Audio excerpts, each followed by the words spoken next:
Hi guys, thanks for joining me again. If you're new to my channel, welcome. My name is Anne and on my channel I review foreign international content.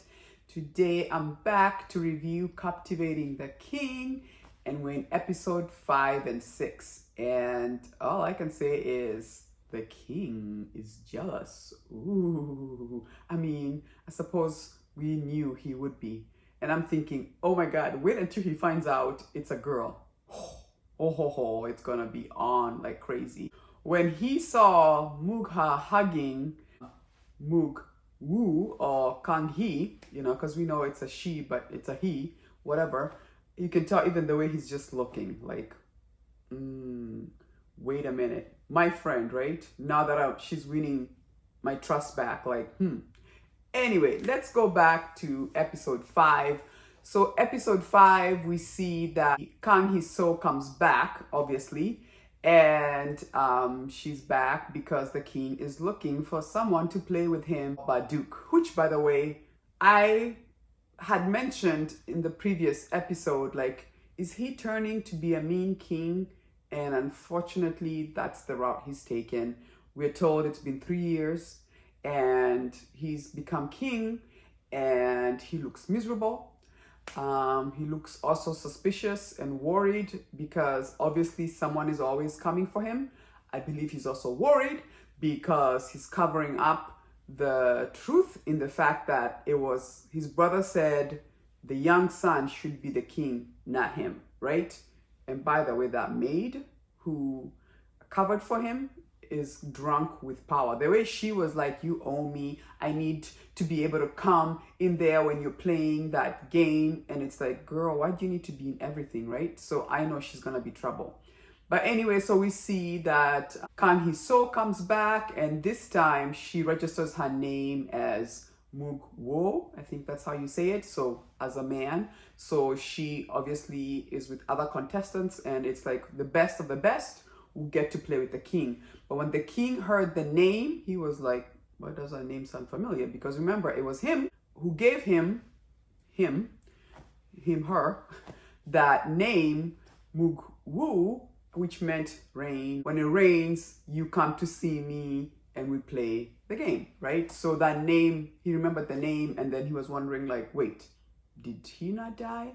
And for sure, he did not die because when he sees her, he is like, oh, you never died. And then obviously the other thing that we saw is obviously she's a good player, so she beats everybody and now she's being elected to be in a position where she is at the beck and call of the king, who, I'm sorry, but he's kind of bored.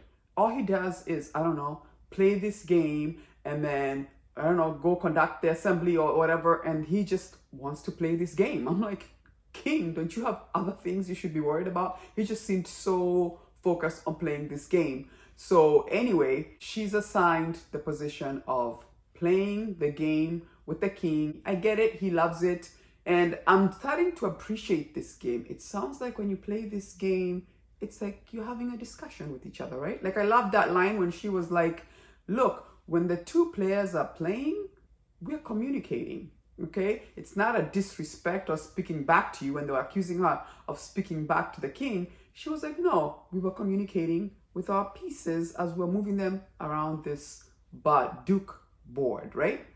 So I thought that was interesting. Anyway, now she's calm and she's playing with him. But I love how smart and intuitive the king is. He goes, why did you come back? Why are you back? What could be your motive? You asked me to save your friend and I did not save them. So the only reason you'd come back would be to revenge me. What do you want to revenge me for? Why did you come? He even says to her, him, you as good as dead, right? It's like, oh my gosh. So let's just say she's scared. Notice when she went back and kind of just like fainted when she realized, my God, what am I doing here, right? But I love how we saw in episode 6, especially with that royal princess, I felt sorry for her in the fact that the mother-in-law would be the king's mother is getting her in trouble by wanting her to take the blame for asking Kang So-hee to come see her. And obviously, we all know the king's mother wants to ask Mugwo, Kang So-hee's character, to be a patron. And by the way, I am not quite sure King's mother issue. I thought she wanted this son to be king. Now that he is king, why is she still like wanting more control? I'm not getting, like, shouldn't you be happy? I'm still not getting what is her motive with trying to be like, you know, wants to know, think the ins and out. I'm also feeling like this show may not be doing quite a good job of explaining things. Case in point, the kids, the children. Those are not his children, right? Those are the son and the daughter of the previous king, his brother's kids. But then we come to 3 years and we are to assume he's married because he now has a royal princess, the one that the mother-in-law / his mother is trying to control. So how come they haven't had kids of their own? It's been 3 years. What is going on? Well, maybe they'll fill us in as we're going on, but I'm thinking like the audience is like, okay, so those are the kids. All right, but not your kids. Okay, maybe we're together there. So that's interesting. So it was good to see Kang So-hee win the king's trust during that session where she helped the royal princess by saying, oh, she called me because the small prince, the little son, wanted to also start learning how to play Baduk. But I love that when she came in first, she could tell the royal princess is in distress. Like, oh my God, if this is ever found out by the king, I'm gone. I'm like done. And I'm taking the fall for the king's mother. I was happy to see how she swooped in and helped the whole situation. And I was like, I hope this kid says, no, I'm the one who asked mom to see if he could help me learn how to play this game. So that was good. And you could tell the king's mother was like, oh no, what is going on here? You could tell she was worried for a second there. Oh my God, he found out. He is a smart king. He is a smart king. He's very able to like put 2 and 2 together. Like, what is your motive? Why are you here, right? So at that point, I felt like she definitely won his trust in the fact that when they went back, she told him, look, your mother, which he had predicted as well, your mother was trying to ask me to be one of her patrons. And obviously I said no because you had told me I can't do that anyway. And then he was like, oh, good. Almost like, you're being loyal. I'm glad you're following my rules, whatever that means. And then obviously the other caveat to this whole thing is Myung-ha, who she's been begging for the last 2 episodes, come join me. You want to revenge your dad and I want to revenge my friend.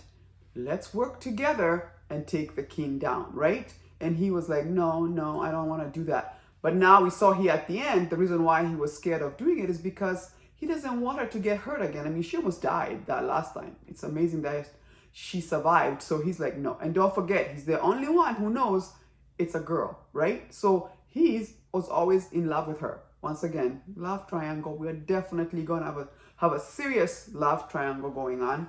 And so it's interesting here at the end, he agreed. He's like, fine, let's do it. And hence why the king is looking, because he was hugging her. And so he's like, what is going on here? But you can tell just based on friendship, he's already like, that's my friend, right? So it will be interesting to see how they navigate this and fighting for Kang Hae-so, Mugwo, whatever we want to call him, her, attention and friendship. Because clearly you can tell the king is a lonely king. And having Kang Hae-so come back, he even got happier and brighter. Even his mom was like, wow, something must have happened. You look much more happier and it looks like you're doing well and looking much better. And obviously we know the reason why is because his friend has come back. So it'll be interesting to see how they're gonna peel the onions of that. I feel like this show definitely has legs because I can't wait to get to the part where obviously like he finds out it's a girl. At this point, I bet you he's gonna be in love, and then you have Myung-ha on top of all that. That will be interesting to see. And then I'm interested to see that maid is also like, wow, you know, she looks like the kind if she doesn't get her way, she's willing to start singing, like, I'm gonna tell what happened. And then I'm interested to see now that he's gonna be around Kang He-so, if he starts to soften up and maybe become a fair king. I was surprised that he killed that one guy who was playing Baduk with him, because I think he was asking about, shouldn't you have children? You should have an heir. And I think he didn't like that. And then the next time we see the guy in the water, dead, I'm like, wow, he's become like his brother. And I'm like, I really don't want him to become an evil king. I don't think he's an evil king. That being said, he's also lying, because his brother said, I want my son to be king, not you, right? Interesting. It'll be interesting to see how that unfolds. Looking forward to next week for 7 and 8. It seems like she gets herself out of this situation, and now it seems like the king is like vowing. Last time she asked me to protect her, I didn't do it, but moving forward, I'll keep my promise, and I'll definitely protect her at all cost, which we saw. I think she's being attacked and he comes and helps. Interesting. But so far, I'm enjoying it. I'm loving it. I'm loving that it has legs and it has many twists and turns, and it could go many ways, right? This could be a happy ending. It could also be a sad ending, right?